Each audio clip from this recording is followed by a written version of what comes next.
الحمدلله خدای شکرش عجب دور و زمانه یک وقت مورم صاحب کاری پیش قدم بودیم صاحب کاری بابرار بودیم امروز در اینجا کارگر شدیم به هر پهلو نگردی نقص تو یابد این مردم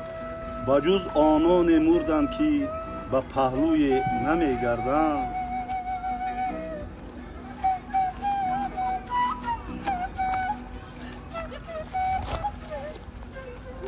بسم الله الرحمن الرحیم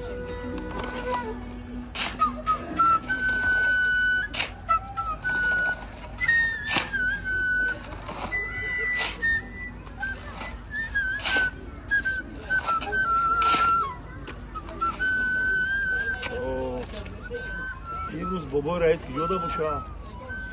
خدا شکرش خیلی کار قریب آوردیم بابا رئیس می اومد بسیار انسان خوب یک صحبت های خوب میکردیم کارو را نشان میدادیم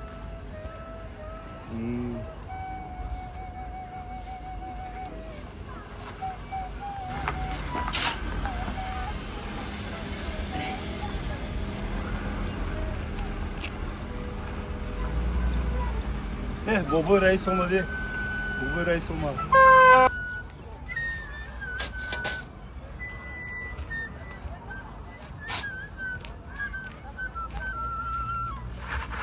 السلام علیکم مصطفی و علیکم السلام سوزی تیجی سلامتی و کارو خوبه اما سوز کارو خوبه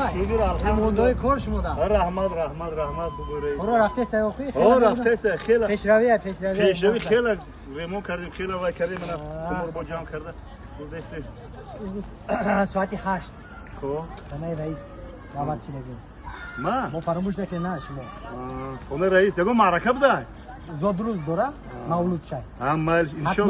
انشالله کار برای کار خیلی کار را خوبی نه انشالله مایلش خوب سلامت باشه رئیس بابا سلامت باشه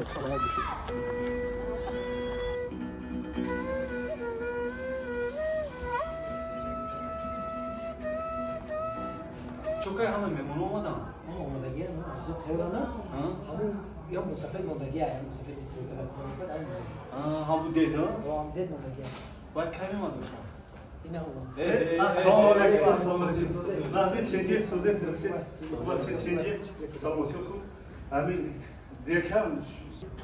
پوکانده بدایدا برای چی آخی چی صرف اومد همین آدم در همین درن ترن نگاه کرده است تمام آدم کارو شده این چی سر فرمای آخی این چی افته چی سیکا چی نموده راست میگه همین یک آدم را دعوت میکنی که ترام آخه هم خود رئیس گفتی دعوت کردیم در طول مهموناش انتظارم که معرکه آغاز کنم امروز زود روزی رئیس است باشه جون خط پوپوشی تو نکو همه چی علیش کردی هم پوپوشی در قلان علیش میکردی که پوپشو تعریش نمیکنی آخی بابا رئیس باشه جونو اگر من پوپوشی کوری میداشتم و پوپوشی معرکه میداشتم در تگ دست شما کار نمیکردم فراموش نکنید بچه جونو